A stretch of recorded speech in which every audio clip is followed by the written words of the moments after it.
Give me one word to describe your first kiss. Wrestling. Crosswalk.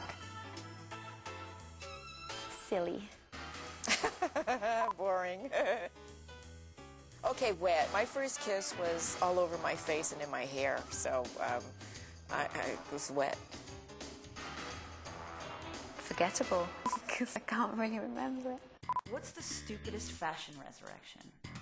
Shoulder pads. Leg warmers? I don't think the 80s were a particularly good period, I can say from experience. The hip hugger pant, when you sit in restaurants, your crack shows and crack kills. If you were a fancy drink, If I was a fancy drink, I'd want to be a juice box with a straw. A Pim's cup. Oh, I'm proud of that one. Something with vanilla, something divine, with sort of that you could lounge on a large, sort of satiny velvet couch with. A mojito. Mojito. what's the dumbest pickup line you've ever heard? Have you got any Irish in you? Voulez-vous coucher avec moi? Would you like some? It was so dumb that it was actually charming. I was a bartender, and I asked this guy what he wanted to drink, and he asked if I could fit into the glass. It was so bad, it was good. Aren't you Cleopatra Jones? And I go, no, Foxy Brown perhaps, but, oh yeah, right, Coffee Brown. Never mind. Captain Stubing. Oh, God, is that a periscope in your pocket? Are you just happy to see me? When you were younger, what did you want to be when you grew up? A doorman. I wanted to be a doorman. I don't know why. I thought the guys in my building that I grew up in had the best time taking people up and down in elevators. A professional soapbox derby racer. An opera singer or an archaeologist. I'm such a geek. What's your Stranded on a Desert Island record? That's a hard one. It's really embarrassing.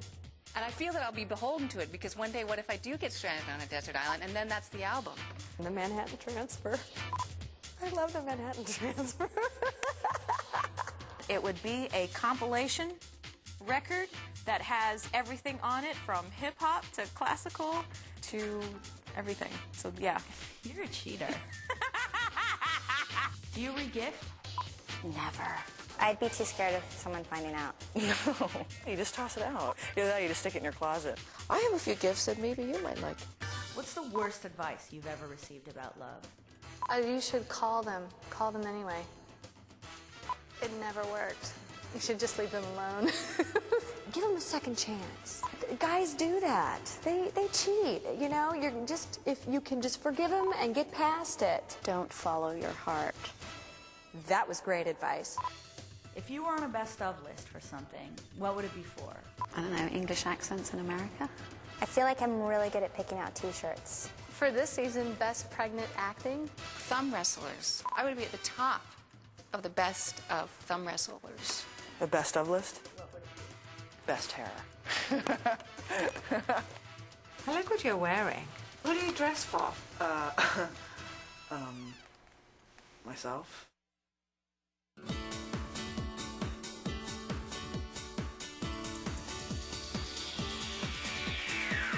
I'm Carmen. Hey, Carmen. At the time, I didn't really realize what I was stepping into, just in terms of the impact sociologically and just everywhere around. Dana, Tanya, this is Helena Peabody. I hope you don't mind my crushing your party. They've done a lot of hard work and been fantastically successful in the first season. So I feel very privileged to sort of almost like just come in and scoop off the cream a bit by being involved in something that's done so well. It was definitely hard to be the new girl, because they did all have such, like, this tight bond. The pressure of that, of walking onto a set where everyone knew each other, was enormous. And they're such a friendly bunch, so I felt very comfortable. The girls were just amazing, just in terms of, you know, slowly kind of incorporating me in, but yet making me feel welcome from day one.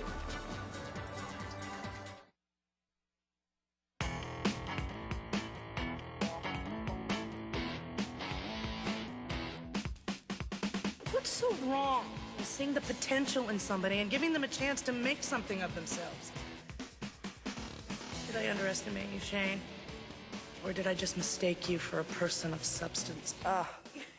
I love Cameron Manheim. She just was so unbelievable to work with.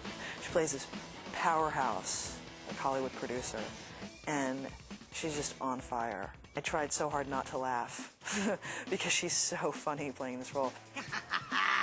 Pretty good, huh, Shane? I learned so much from her because she just is so dynamic and she goes for it. She doesn't hold back. When you come back, get into bed with me. We'll get fucked up and watch Funny Girl.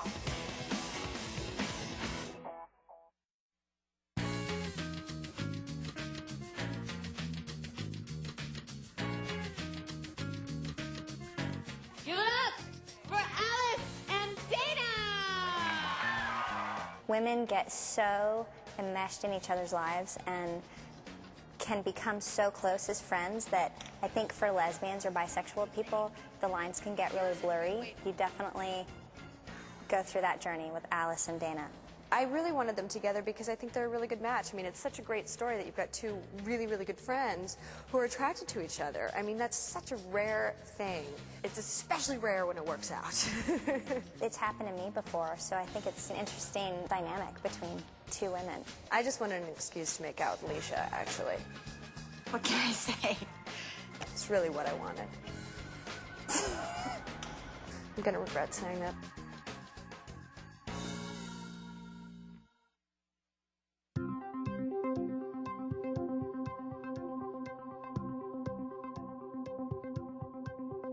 Being pregnant and shooting the show has been probably one of the most rewarding and surreal experiences of my career. Is that our baby? That's your baby. Oh, it's like she's waving at us. Look.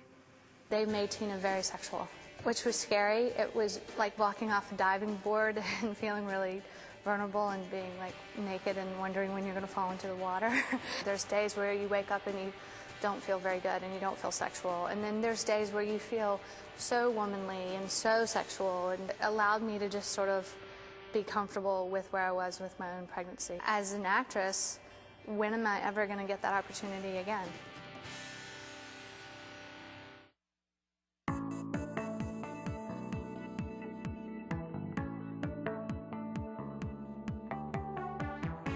Will you cut my hair? Are you sure? Yeah. I just feel like I need to change. Jenny in the second season is about becoming a part of our universe. To set the record straight, I said that I wanted to wear a wig. I've been a long-haired girl my whole life, and I like my long hair. I said, you're allowed to be Mia in your regular life and be Jenny when you're at work. You don't have to make them the same person if you don't, because when you cut your hair, that's Mia Kirshner cutting her hair. And I went back. I said, you know what? Fuck it, man. I'm not doing this. I'm not gonna cheat the truth of this character. Okay. All right.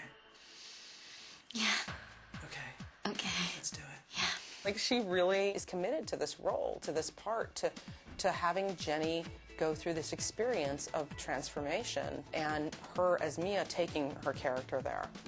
Cutting that hair for Jenny was getting rid of all the bullshit and all the baggage and just this terrible weight. I think that she realizes that she needs to start again, and I think it's very, very, very cathartic.